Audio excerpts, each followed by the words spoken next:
Hey, it's your girl Rasheida, Lisa and Rasheida. I'm just wanting to come to you today. You know, we always have wonderful people on our show, and today you in for a treat. He is a good friend of mine. His name is Edward Downing. I call him Eddie D for those who don't know. He is a really, like I said, a really great friend of mine, and we are going to talk about his journey in the arts arena and all of the things that he contributed over his span of, good God, I'm not going to say your age. I'm not going to say your age. Just going to say many decades. That's what we're going to say. Many decades. I'm proud. No, but I'm introducing my wonderful friend, Eddie Downing. Hey. So, Eddie, you and I have known each other. Ages. 20, so I think I was what, 15, 16? You were 17. Oh, Jesus. Yes, you told me you were at least 19 or 20, but you wanted to be a part of what we were doing. Told you that? And I fell for it. Because the girl you were talented, Miss Thick, and still are. Thank you, darling. I'll be trying. Yes. But that is, to me, is just amazing. I'm so grateful for the relationship that we have hung on to, and it's grown over so many years. And I'm so proud and excited to share your story with all of our people out there, because you are what a wonderful family member of the LGBTQ community. Hello, yes. We represent, and we are everywhere. Yes. So I just want to say thank you so much for taking time out of your busy schedule. Wait, did you just out me? Yes, I did. You ain't never been in no closet, sir. I was under the blanket. That blanket has been thrown off. You see the dramatic? Did you see? Got it. Okay, so I know that you originally hail from Syracuse, New York. Yes, raised. Listen here, I'm born and raised upstate New York. Baby. So why don't you tell me a little bit about how your journey began with the arts, and give me a little bit of. Well, I guess you would say it started in high school. You know, drama. Tried out for a play, which was Romeo and Juliet. I got the part of Mercutio. And he was like a joker, you know. So I found out a little comedy at the time, right? That's you all day. So that year was my senior year, and a few of my friends and I were walking, and they were having tryouts for cheerleading. And you know, kids, I dare you. So I tried out and I made it. And then later on, I became captain. And the following year, I came back as coach, cheerleading coach. And from there, I just began a career. It just kind of fell into my lap.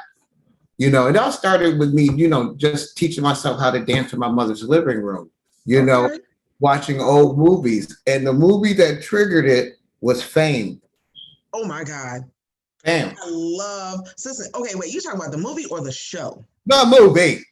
Okay, no, I like the show better. No, baby. If you really want to get into it, there would have been no show without the movie. Fine. That's fine. But let me let you know, it just sang to me, it resonated, and I just felt like it was like my thirst, my hunger. You know, I slept it, I drank it, you know, I sweat, all of that. And my mom was always saying, why are you doing this for free? Why are you doing this for free? It was just something that was calling me, and I had to answer, you know? So, and then now after Syracuse. Yes, I moved on to Rochester, New York. The Rock. The Rock. Right there, we fell in with a good crew. You know, back at that time, it was a crew called Brothers United, and it was ran by Charles Stevens and Edwin Watson and Robert Moore, Rudy Lott. You know, the name list can go on, but when the kids from Syracuse joined the kids from Rochester, it became a dynamic force. And there was other people that had the same hunger that I had. And for some reason, we all migrated together, and hence where you were born and I was born, and Eddie D Productions was Oh my God. Can I created. tell you, Eddie D Productions changed my life. I was definitely the same exact way with you, started in high school. And when I met that like-minded group who had that love for performing, for dancing, for Right. being in the arts and loving that, it was awesome. And I said, I lied about my age. Yeah, I did, because I was trying to be grown. I was trying.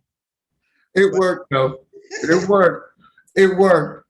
I was surprised we never got caught. oh my God, I was like, I wasn't even old enough to vote to even get in these clubs. And y'all was slipping me drinks on the low. Oh my God. Okay, I better stop telling my business. No, but okay, so let's continue on. All right. You know You're I'm stupid. I love it.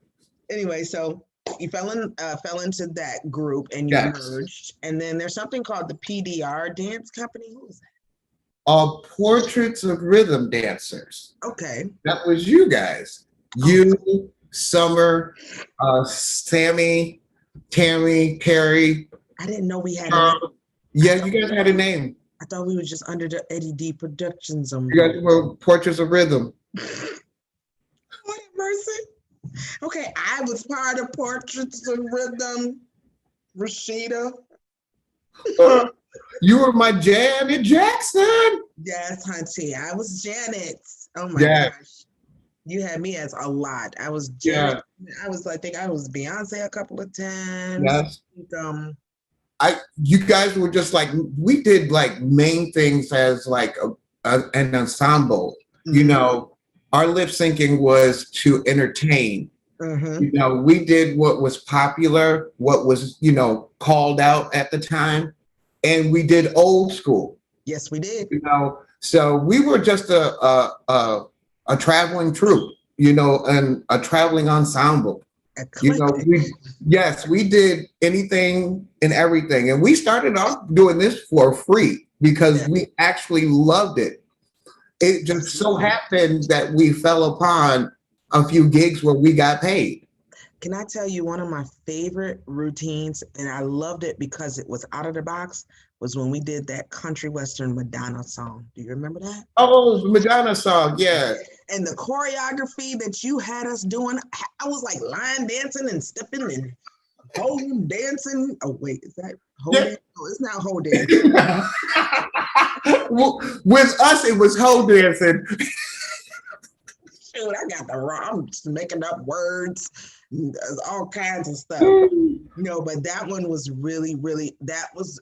There's lots of There's so many performances Yes, I can go through. yes. And it's so sad because, if we had the technology today, Come back on. then, all of our stuff would be out. But, unfortunately, we don't have the recordings and stuff, I know, but it's This okay. was our It's here. recording. Yeah, Here. it's right here. The thing about it is, it's also in the minds of those who watched us perform. Because right now, we can go to Rochester and meet up with a lot of people from that time when we were performing a lot. They're like, "Oh my God, I remember y'all was at Mothers. I remember y'all were at Obia. I remember Right, y'all were at Gabby's." I was like, "Oh right. gosh," and it's funny because man, that was some of the most memorable, but also that troupe was a foundation for us young, um, I don't know, people that were gay, that were bi, that were still trying to figure it out, or just were straight, or were curious, but loved, had the one commonality, which was the love of dance and performing. And then it just brought us to like, we had a family, we had a cocoon, we Yeah, had people, even, excuse me, like right now, one of our former dancers, Caesar's modeling and killing it right now. right. Sheila Florimont. She is, doing her thing with teaching, but she also has her she has bead and beading and bracelet and right? necklace earring lines. I mean, it's called She Dorn. I mean, she is killing it. It's Summer Torrance. yes, Summer That Torn. her athletic. The Yeah, whole dance yeah. studio. Now, don't forget about George Partner. He's modeling in Yes, New York City. yes, I forgot about George. Yeah, Yes, he is, and it's yeah. just So crazy. people are doing amazing things.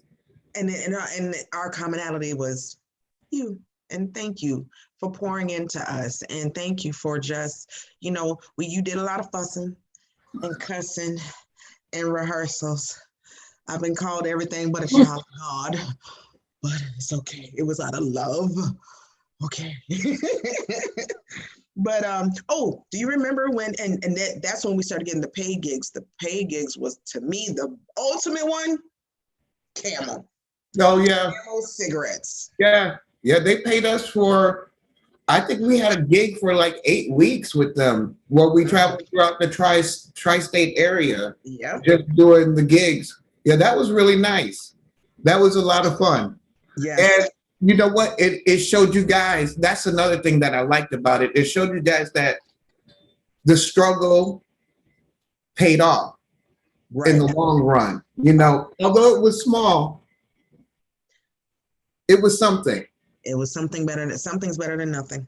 Yes, it filled my heart because by just watching you guys, that's why I started taking myself out of the dance routines because I just wanted to watch the work, you know, and and to see you guys perform, and then afterwards you get all that adulation and people, you guys, the look, that was my payment, that was my fruit, and I was fed well. Oh, thank you. Oh my gosh.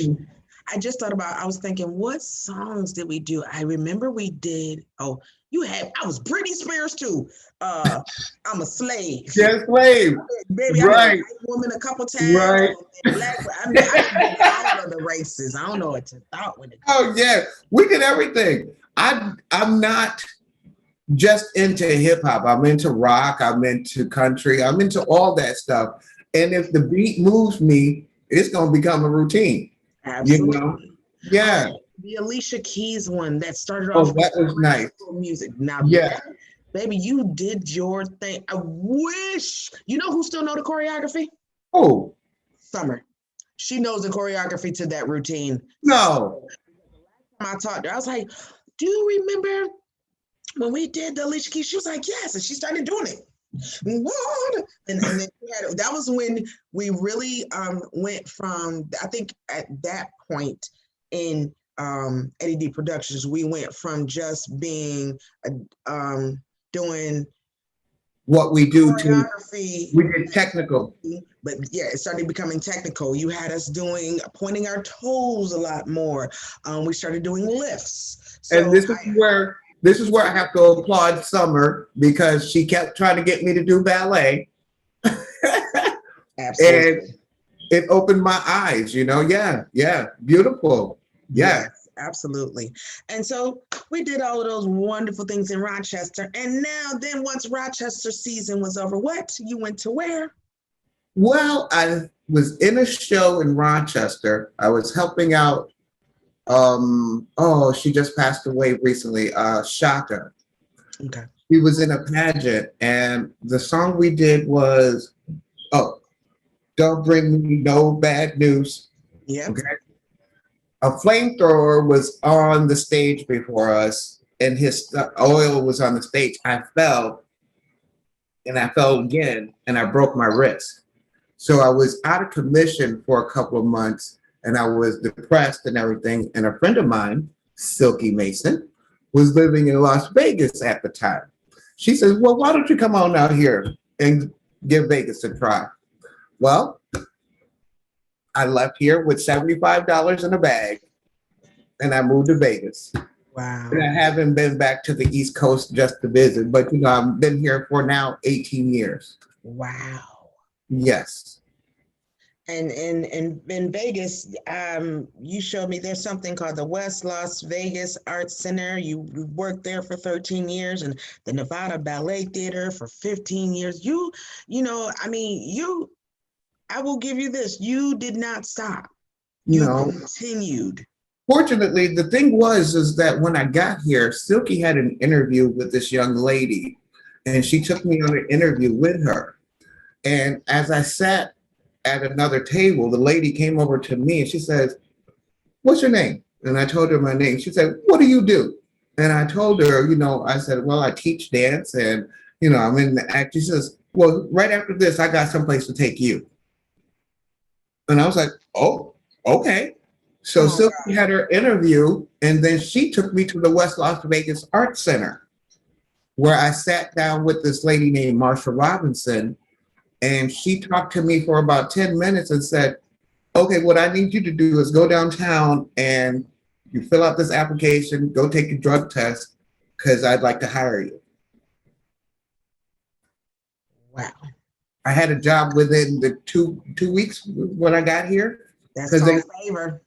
they have a summer camp that they do every year. It's called the PVAC camp. It's a Performing Visual Arts Camp. And what they do is they take kids from 10 to 16, and for I think it's an 8-week camp now.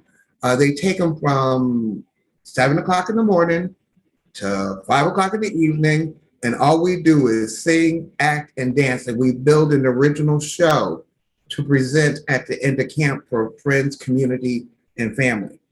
Wow. And it's all, I want to say, I never knew my heritage until I started working at this place, because they're very pro Black. They're very pro into knowing where you come from, knowing where you've been, to seeing where you're at now and where you can go to in the future. You see, Nice. um, yes, I was teaching while I was there, but I was also learning, Mhm. because I learned a lot about my heritage and myself. So I've grown, and I don't know how to say this. I've I've grown. Just say I've grown, and it's for the best and it's for the better. I've had some ups and downs like everybody else, but Absolutely. this was, like you said, a total blessing. And that's how my career started here.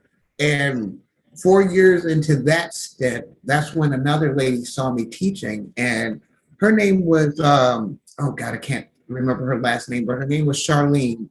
She was a head of Nevada Ballet at the time. And she was in charge of the kids program.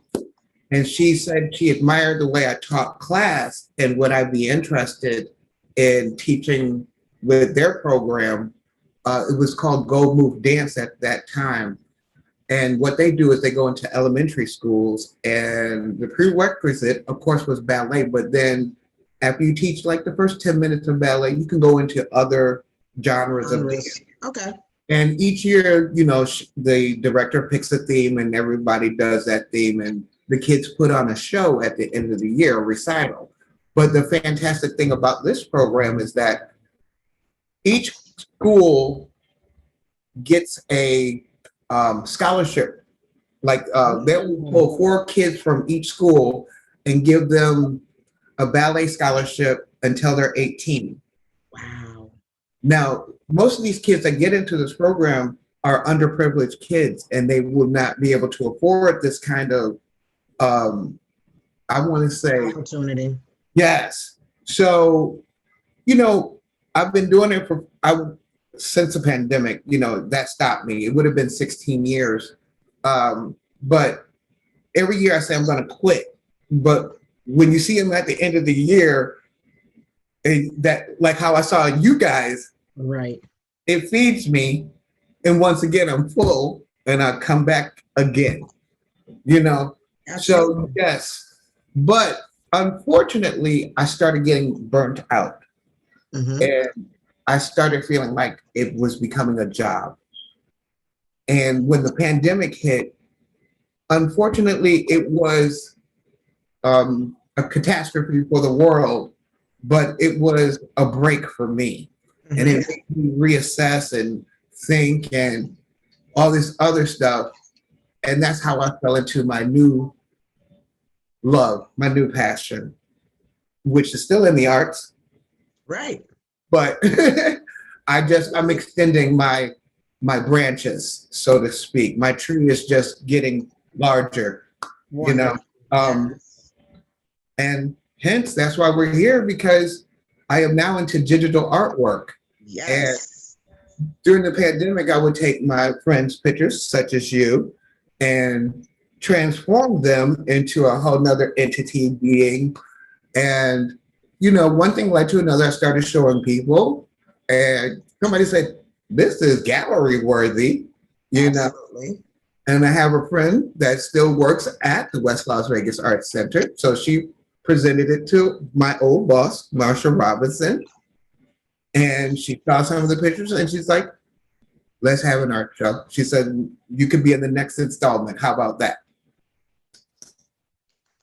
So, I'm awesome. So let me just really quickly. So let me do a quick. Just let's put out the information first of all for okay. that event.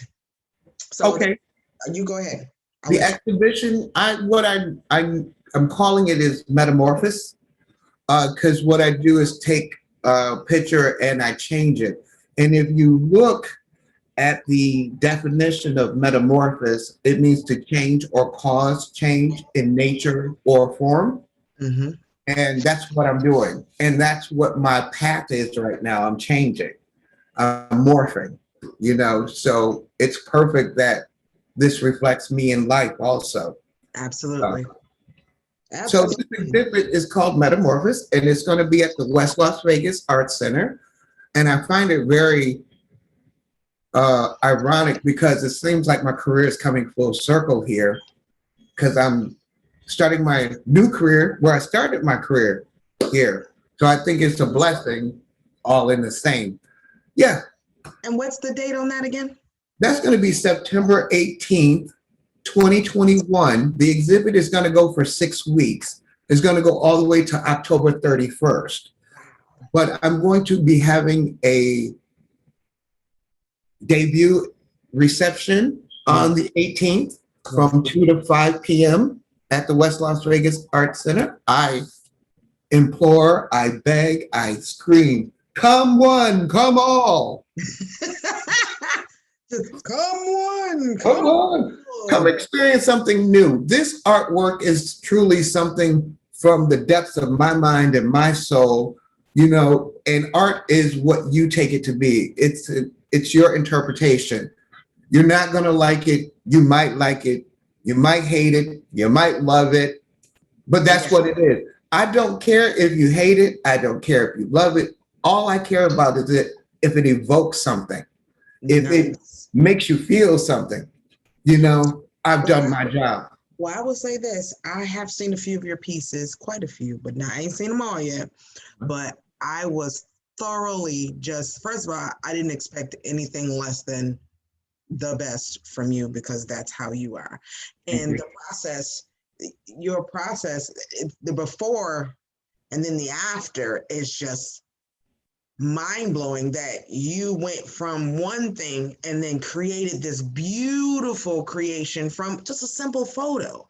So that in itself, to me, is just a beautiful gift. And thank you for sharing your gift with us. And thank you for allowing me to be your muse, darling. Well, thank you for being so musable. You're so stupid. That was so horrible. That was terrible. But it was funny. But listen, if you don't mind, later on after the podcast, I'll send you a picture of you and how I changed it, and you can show the people out there of one of the. Absolutely. You know what? I think you have your very first piece. Why don't you just pull up your first piece for us so we can take a look at that? Piece you ever that did? One? Yeah. Okay. Let me see if I can get good position. We'll get right. It's okay. How's that? Yes. Come to the left. Yes. Perfect. Wow. That is awesome. And what is this called? Mother Mirror. Mother Mirror. All right. I love the colors. I love it. Yeah, I just was playing around, but that's what started the whole process. And now I'm I'm so proud to say that I'm getting better at it. What? But I enjoy it because it's my therapy. You know, because when all that crap out there is happening, I can come in here and just go into my own world.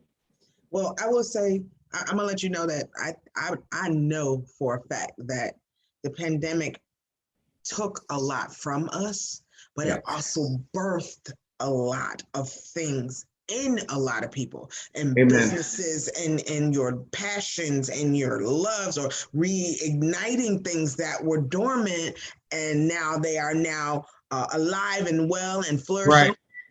Right. I believe me, I completely get it, Eddie.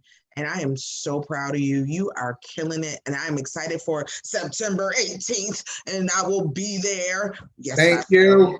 Thank you for the support. Absolutely. So September 18th, West Las Vegas Art Center. Yes. Las Vegas, Nevada. Make sure you all put that on your calendars if you can get there. 947 Westlake Mead. All right. And then Las Vegas, Nevada, 89106. If you need a phone number, 702-229-4800. Ask for Miss Lisa. She's kind. She'll be good to you. Come back now, you hear? I can't. Listen here, you definitely play. Yeah, I can't even talk. I can't even get it out. Say you. All I have to say is, Eddie, thank you so much for taking some time out. And thank you. I'm definitely throwing this out here. It'll be, we're gonna just really pray that pray, and we're gonna pray, but it's gonna be successful. Right. You're gonna have so many other. I'm waiting. This is just the first collection. I'm getting one from the first collection, and then I'm gonna get one from the second collection and the third collection, because I'm speaking it into existence right now. Thank you. I'm so proud of you. Keep doing what you're doing. Keep feeling that passion. Oh, and I wanted to say one more thing. I noticed over your story that when you started from Syracuse to Rochester and to Las Vegas, that in itself is metamorphosis. Every single level and layer and time, you metamorphosed. And now this is to me the culmination of that metamorphosis. So I am very, very proud of you. Wow, I didn't even take it that deep. Mm-hmm. When you were saying it, and I was just like, oh, he changed and switched. Because you start here, that's your foundation, and then you go to something else, and you don't go level, you level up. Then you got to Rochester, and then you went from Rochester to Las Vegas. You leveled up every single time, even though you got bumps and ups and downs. But every single time you leveled up, and I am proud of you, because a lot of people would be discouraged easily and just would give up and just stay right where they are. And I'm proud of you. Thank you. That makes my heart full.